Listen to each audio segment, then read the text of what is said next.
ವರ್ಷಾರಂಭದಲ್ಲೇ ಜನರಿಗೆ current shock ಕೊಟ್ಟ ಬೆಸ್ಕಾಂ. ದಾವಣಗೆರೆಯಲ್ಲಿ ಶಾಮನೂರು ಫ್ಯಾಮಿಲಿ ವರ್ಸಸ್ ಸ್ವಾಭಿಮಾನಿ ಫೈಟ್. ಡೊನಾಲ್ಡ್ ಟ್ರಂಪ್ ಅನ್ನೇ ಕೊಲ್ತೀವಿ ಅಂತ ಡೈರೆಕ್ಟ್ ವಾರ್ನಿಂಗ್ ಕೊಟ್ಟ ಇರಾನ್. ಇವೆಲ್ಲವೂ ಕೂಡ ಇವತ್ತಿನ ಸ್ಪೆಷಲ್ ರಿಪೋರ್ಟ್ನಲ್ಲಿ. ನಾನು ಸಾಹಿತ್ಯ. ಹೊಸ ವರ್ಷದ ಆರಂಭದಲ್ಲಿ ಜನರಿಗೆ ಕರೆಂಟ್ ಶಾಕ್ ಎದುರಾಗಿದೆ. ಆದಾಯ ಖೋತಾ ಹೆಸರಲ್ಲಿ ಜನರ ಜೇಬಿಗೆ ಕತ್ತರಿ ಹಾಕೋಕೆ ಎಸ್ಕಾಂಗಳು ಮುಂದಾಗಿದೆ. 5 ವಿದ್ಯುತ್ ಕಂಪನಿಗಳ ಆದಾಯದಲ್ಲಿ ಖೋತಾ ಆಗಿದ್ದು ಅದನ್ನ ಸರಿದೂಗಿಸೋಕೆ ಏಪ್ರಿಲ್ನಿಂದಲೇ ವಿದ್ಯುತ್ ದರ ಏರಿಕೆಯಾಗಲಿದೆ. ಆ ಮೂಲಕ ಜನರ ಮೇಲೆ ಮತ್ತೊಂದು ದರ ಹೆಚ್ಚಳದ ಹೊರೆ ಬೀಳೋದು ಫಿಕ್ಸ್ ಅನ್ನಲಾಗ್ತಿದೆ.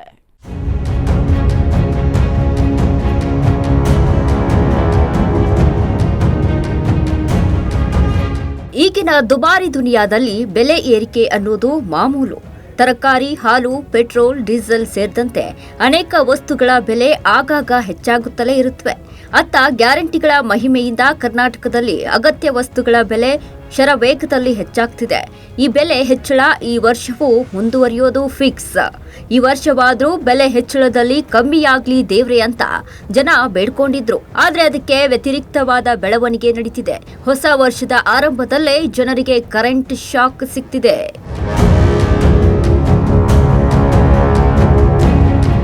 ಎರಡ್ 2026 ಆರಂಭವಾಗಿ ಕೇವಲ 2 ವಾರ ಮಾತ್ರ ಕಳೆದಿದೆ.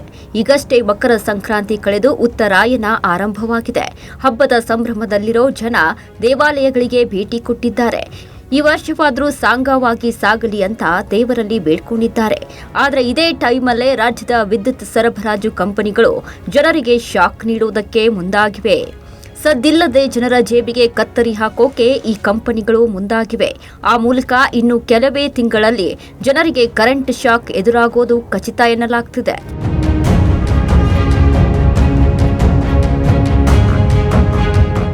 ಪ್ರತಿ ಬಾರಿಯೂ ದರ ಹೆಚ್ಚಳ ಮಾಡೋಕೆ ಎಸ್ಕಾಂಗಳು ಕೊಡೋ ಕಾರಣ ನಷ್ಟ ಅನ್ನೋದು. ಈ ಬಾರಿ ಕೂಡ ಮತ್ತದೇ ರಾಗ ಹಾಡ್ತಿವೆ ಈ ಕಂಪನಿಗಳು. 5 ವಿದ್ಯುತ್ ಸರಬರಾಜು ಕಂಪನಿಗಳ ಆದಾಯದಲ್ಲಿ ಖೋತಾ ಆಗಿದೆ ಎನ್ನಲಾಗ್ತಿದ್ದು, ಈ ನಷ್ಟವನ್ನು ಸರಿದೂಗಿಸೋಕೆ ಏಪ್ರಿಲ್ನಿಂದಲೇ ದರ ಹೆಚ್ಚಳ ಮಾಡೋಕೆ ತೆರೆಮರೆಯಲ್ಲಿ ತಯಾರಿ ನಡೀತಿದೆ. ಯಾವಾಗ ಇಂತಹ ಸುದ್ದಿ ಹೊರಬಂತೋ ಜನ ಕೂಡ ಆಕ್ರೋಶ ವ್ಯಕ್ತಪಡಿಸ್ತಾ ಇದ್ದಾರೆ. ಈಗಾಗಲೇ ಅಗತ್ಯ ವಸ್ತುಗಳ ದರ ಹೆಚ್ಚಳದಿಂದ ಜನ ಹೈರಾಣಾಗಿದ್ದಾರೆ. ಮಧ್ಯಮ ವರ್ಗದವರು ಬದುಕು ನಡೆಸೋದೇ ಕಷ್ಟ ಆಗೋಗಿದೆ. ಇಂಥ ಟೈಮ್ನಲ್ಲಿ ವಿದ್ಯುತ್ ದರ ಏರಿಕೆ ಬೇಕಿರಲಿಲ್ಲ ಅಂತಿದ್ದಾರೆ ಅನೇಕರು. ರಾಜ್ಯದ ವಿದ್ಯುತ್ ಸರಬರಾಜು ಕಂಪನಿಗಳು 2020-25ನೇ ಸಾಲಿನ ವಾರ್ಷಿಕ ಕಾರ್ಯಕ್ಷಮತೆ ವರದಿಯನ್ನ ವಿದ್ಯುತ್ ನಿಯಂತ್ರಣ ಆಯೋಗಕ್ಕೆ ಸಲ್ಲಿಸಿವೆ. ಎಸ್ಕಾಂಗಳ ಆದಾಯದಲ್ಲಿ ಸುಮಾರು 4,900 ಕೋಟಿ ರೂಪಾಯಿ ಖೋತಾ ಆಗಿದೆ ಅನ್ನುವುದಕ್ಕೆ ವರದಿಯಲ್ಲಿ ಹೇಳಲಾಗಿದೆ. ಈಗ ಇದೇ ನಷ್ಟವನ್ನ ತುಂಬಿಕೊಳ್ಳೋದು ಎಸ್ಕಾಂಗಳ ಪ್ಲಾನ್. ಹಾಗಾಗಿ ವಿದ್ಯುತ್ ದರ ಏರಿಕೆಗೆ ಈ ಕಂಪನಿಗಳು ಮುಂದಾಗಿವೆ. ಅದು ಕೂಡ ಮುಂಬರೋ ಏಪ್ರಿಲ್ನಿಂದಾನೇ ದರ ಹೆಚ್ಚಳಕ್ಕಾಗಿ ಇವು ಪ್ರಸ್ತಾಪ ಇಟ್ಟಿವೆ. ಆ ಮೂಲಕ ಕಳೆದ ವರ್ಷ ಎಸ್ಕಾಂಗಳು ಹಾಕಿಕೊಂಡ ಅಂದಾಜು ವೆಚ್ಚ ಕೈ ಮೀರಿರೋದು ಗೊತ್ತಾಗ್ತಿದೆ. ಕಳೆದ ವರ್ಷದ ಮಾರ್ಚ್ನಲ್ಲಿ ರಾಜ್ಯದಲ್ಲಿ ವಿದ್ಯುತ್ ದರ ಹೆಚ್ಚಳ ಮಾಡಲಾಗಿತ್ತು. ಆ ಸಮಯದಲ್ಲಿ ಕೆಇಆರ್ಸಿ ಮಾಡಿದ್ದ ಲೆಕ್ಕಾಚಾರದಂತೆ ವೆಚ್ಚ ಹೆಚ್ಚಾಗಿದ್ದರೆ ಆದಾಯ ಖೋತಾ ಆಗಿದೆ. ಹಾಗಾಗಿ ಆದಾಯ ಹಾಗೂ ನಷ್ಟದ ನಡುವೆ ಸರಿದೂಗಿಸೋಕೆ ದರ ಹೆಚ್ಚಳ ಮಾಡೋದು ಅನಿವಾರ್ಯ ಅನ್ನೋ ವಾದವನ್ನ ಎಸ್ಕಾಂಗಳು ಮುಂದಿಟ್ಟಿವೆ. ಕೆಇಆರ್ಸಿಗೆ ಎಸ್ಕಾಂಗಳು ಸಲ್ಲಿಸಿರೋ ರಿಪೋರ್ಟ್ನಲ್ಲೂ ಕೂಡ ಇದನ್ನೇ ಹೇಳಲಾಗಿದೆ. ಕಂಪನಿಗೂ ಸಲ್ಲಿಸಿರೋ ಪ್ರಸ್ತಾಪದ ಬಗ್ಗೆ ಆಯೋಗ ಪರಿಶೀಲನೆ ನಡೆಸಿದ್ದು, ಆ ನಂತರದ ದರ ಹೆಚ್ಚಳದ ಅಧಿಕೃತ ಆದೇಶ ಹೊರಡಿಸಲಿದೆ. ಯಾವ ಬಾಬ್ತಿನಲ್ಲಿ ನಿಗದಿಗಿಂತ ಕಡಿಮೆ ಆದಾಯ ಸಂಗ್ರಹವಾಗಿದೆ, ಯಾವುದಕ್ಕೆ ನಿಗದಿಗಿಂತ ಅಧಿಕ ವೆಚ್ಚವಾಗಿದೆ ಅನ್ನೋದು ವರದಿಯಲ್ಲಿದೆ. ಆ ಪ್ರಕಾರ ವಿದ್ಯುತ್ ಖರೀದಿ, ಬಡ್ಡಿ ಪಾವತಿ ಮತ್ತು ಹಣಕಾಸು ವೆಚ್ಚ, ಕಾರ್ಯಾಚರಣೆ ಮತ್ತು ನಿರ್ವಹಣೆ ಮೂವತ್ತಾದ ಕೆಲಸಗಳಿಗೆ ಊಹೆ ಮಾಡಿದಕ್ಕಿಂತಲೂ ಅಧಿಕ ವೆಚ್ಚವಾಗಿದೆ ಅಂತ ವರದಿಯಲ್ಲಿ ಉಲ್ಲೇಖ ಮಾಡಲಾಗಿದೆ. ಹಾಗಾಗಿ ಈ ಹೆಚ್ಚುವರಿ ವೆಚ್ಚವನ್ನ ದರ ಹೆಚ್ಚಳ ಮಾಡೋ ಮೂಲಕ ತುಂಬಿಕೊಳ್ಳೋಕೆ ಅನ್ನೋದು ವಿದ್ಯುತ್ ನಿಗಮಗಳ ಲೆಕ್ಕಾಚಾರ. ಹಾಗಾಗಿ ಈ ನಷ್ಟದ ಭಾರವನ್ನ ಜನರ ಮೇಲೆ ಹೇರೋಕೆ ಎಸ್ಕಾಂಗಳು ಮುಂದಾಗಿವೆ. ಆಯೋಗಕ್ಕೆ ಸಲ್ಲಿಸಿರೋ ಮಾಹಿತಿ ಪ್ರಕಾರ ಬೆಸ್ಕಾಂಗೆ ಅತಿ ಹೆಚ್ಚು ನಷ್ಟವಾಗಿದೆ. ಬೆಸ್ಕಾಂಗೆ ಕಳೆದ ಸಾಲಿನಲ್ಲಿ 2,802 ಕೋಟಿ ರೂಪಾಯಿ ನಷ್ಟ ಸಂಭವಿಸಿದೆ ಅಂತ ವರದಿಯಲ್ಲಿ ಉಲ್ಲೇಖಿಸಲಾಗಿದೆ. ಜೊತೆಗೆ ಇನ್ನುಳಿದ ಎಸ್ಕಾಂಗಳ ಆದಾಯದಲ್ಲೂ 2,000 ಕೋಟಿಗೂ ಹೆಚ್ಚು ಕುಸಿತವಾಗಿದೆ. ಹೀಗಾಗಿ ತುರ್ತಾಗಿ ದರ ಹೆಚ್ಚಳ ಮಾಡದೇ ಇದ್ರೆ ಎಸ್ಕಾಂಗಳ ನಿರ್ವಹಣೆ ಮಾಡೋದು ಕಷ್ಟವಾಗುತ್ತೆ. ಜೊತೆಗೆ ಹೆಸ್ಕಾಂಗಳು ಆರ್ಥಿಕವಾಗಿ ಸಂಕಷ್ಟಕ್ಕೆ ಸಿಲುಕುತ್ತಿವೆ ಅಂದಿದೆ ಈ ವರದಿ. ರಾಜ್ಯದ ಎಲ್ಲಾ ಮೆಸ್ಕಾಂಗಳು ಕೂಡ ನಷ್ಟದಲ್ಲಿವೆ ಅಂತ ವರದಿ ಹೇಳಿರೋದ್ರಿಂದ ಇನ್ನು 3 ತಿಂಗಳಲ್ಲಿ ಜನರ ಮೇಲೆ ಮತ್ತೊಂದು ಬೆಲೆ ಏರಿಕೆಯ ಬರೆ ಬೀಳೋದು ಖಚಿತ ಅಂತ ಹೇಳಲಾಗ್ತಿದೆ.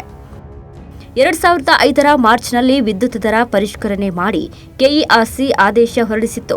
ಆದರೆ ಈ ಆದೇಶವನ್ನ ಮರುಪರಿಶೀಲನೆ ಮಾಡಬೇಕು ಅಂತ ಎಸ್ಕಾಂಗಳು ಈಗಾಗಲೇ ಕೆಇಆರ್ಸಿಗೆ ಪ್ರತ್ಯೇಕ ಅರ್ಜಿ ಸಲ್ಲಿಸಿವೆ.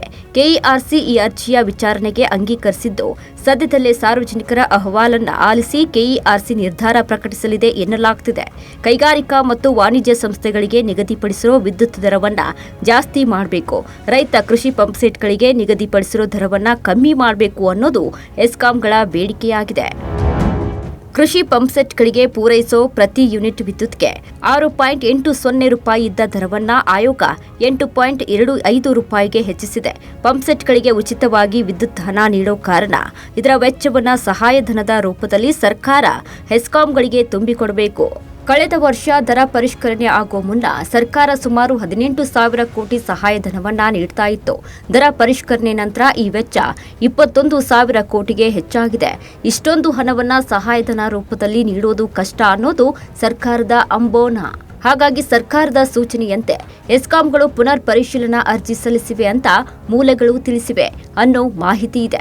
ಪಂಪ್ಸೆಟ್ಗಳಿಗೆ ಪೂರೈಕೆ ಮಾಡೋ ವಿದ್ಯುತ್ ದರವನ್ನ ಕಡಿಮೆ ಮಾಡಿ ಕೈಗಾರಿಕೆ ವಾಣಿಜ್ಯ ಸಂಸ್ಥೆಗಳಿಗೆ ನೀಡೋ ವಿದ್ಯುತ್ ದರ ಹೆಚ್ಚಿಸಬೇಕು ಅಂತ ವರದಿಯಲ್ಲಿ ಉಲ್ಲೇಖ ಮಾಡಲಾಗಿದೆ. ಪಂಪ್ಸೆಟ್ಗಳಿಗೆ ಪೂರೈಕೆ ಮಾಡೋ ವಿದ್ಯುತ್ ದರವನ್ನ ಕಡಿಮೆ ಮಾಡಿ ಕೈಗಾರಿಕೆ ವಾಣಿಜ್ಯ ಸಂಸ್ಥೆಗಳಿಗೆ ನೀಡೋ ವಿದ್ಯುತ್ ದರ ಹೆಚ್ಚಿಸಬೇಕು ಅಂತ ವರದಿಯಲ್ಲಿ ಉಲ್ಲೇಖ ಮಾಡಲಾಗಿದೆ. ಈ ಪ್ರಸ್ತಾವನೆಯನ್ನ ಕೆಇಆರ್ಸಿ ಒಪ್ಪಿದ್ರೆ ಸರ್ಕಾರಕ್ಕೆ ಸಹಾಯಧನ ರೂಪದಲ್ಲಿ ನೀಡೋ ಹಣ ಸ್ವಲ್ಪ ಮಟ್ಟಿಗೆ ಉಳಿತಾಯವಾಗುತ್ತೆ. ಆದರೆ ಈ ನಿರ್ಧಾರ ಕೈಗಾರಿಕೆಗಳು ಹಾಗೂ ಕಾರ್ಖಾನೆಗಳಿಗೆ ಹೊರೆಯಾಗಲಿದೆ. ಕೈಗಾರಿಕೆಗಳು ಮತ್ತು ಕಾರ್ಖಾನೆಗಳಿಗೆ ನೀಡೋ ವಿದ್ಯುತ್ ದರದಲ್ಲಿ ಹೆಚ್ಚಳ ಮಾಡಿದ್ರೆ ಅದರಿಂದ ಅವುಗಳ ನಿರ್ವಹಣಾ ವೆಚ್ಚ ಅಧಿಕವಾಗುತ್ತೆ. ಹಾಗಾಗಿ ಈ ನಿರ್ಧಾರ ರೈತರಿಗೆ ಖುಷಿ ನೀಡಿದ್ರು ಕೈಗಾರಿಕೆಗಳು ಹಾಗೂ ಕಾರ್ಖಾನೆಗಳಿಗೆ ಹೊರೆ ಅಂತ ಹೇಳಲಾಗ್ತಿದೆ. ಜೊತೆಗೆ ಬಹುವಾರ್ಷಿಕ ದರ ಪದ್ಧತಿ ಕಳೆದ ವರ್ಷದಿಂದ ಜಾರಿಗೆ ಬಂದಿದೆ. ಇದು 2028ರವರೆಗೆ ಜಾರಿಯಲ್ಲಿರುತ್ತೆ ಅಂತ ಕೆಇಆರ್ಸಿ ಹೇಳಿತ್ತು. ಆ ಪ್ರಕಾರ 2025, 26, 2026 ಮತ್ತು 27 ಹಾಗೂ 27-28ಕ್ಕೆ ಅನ್ವಯವಾಗೋ ಹಾಗೆ ವಿದ್ಯುತ್ ದರ ಹೆಚ್ಚಳ ಮಾಡಿ 2025ರಲ್ಲಿ ಆದೇಶ ಹೊರಡಿಸಲಾಗಿದೆ. ಆದರೆ ಕೆಇಆರ್ಸಿ ಅಂದಾಜು ಮಾಡಿದ್ದಕ್ಕಿಂತ ಹೆಚ್ಚಿನ ವೆಚ್ಚವಾಗ್ತಾ ಇದೆ. ಅದನ್ನ ಸರಿದೂಗಿಸಿಕೊಡಿ ಅನ್ನೋದು ಎಸ್ಕಾಂಗಳ ವಾದ. ಆದರೆ ಅಂತಿಮವಾಗಿ ತೀರ್ಮಾನ ಕೈಗೊಳ್ಳೋ ಅಧಿಕಾರ ಕೆಇಆರ್ಸಿ ಮತ್ತು ಸರ್ಕಾರದ್ದಾಗಿದ್ದು ಇವು ಯಾವ ನಿರ್ಧಾರ ಕೈಗೊಳ್ಳುತ್ತವೆ ಅನ್ನೋದನ್ನ ಕಾದು ನೋಡಬೇಕಿದೆ. ಹೊಸ ವರ್ಷದಲ್ಲೇ ರಾಜ್ಯದ ಜನರಿಗೆ ಮತ್ತೊಂದು ಶಾಕ್ ಎದುರಾಗ್ತಿದೆ. ನಷ್ಟದ ಕಾರಣ ನೀಡಿ ಎಸ್ಕಾಂಗಳು ವಿದ್ಯುತ್ ದರ ಏರಿಕೆಗೆ ಮುಂದಾಗಿದೆ. ಹಾಗಾಗಿ ಇದೇ ಏಪ್ರಿಲ್ನಿಂದ ಜನರ ಜೇಬಿಗೆ ಕತ್ತರಿ ಬೀಳೋದು ಖಚಿತ ಎನ್ನಲಾಗ್ತಿದೆ.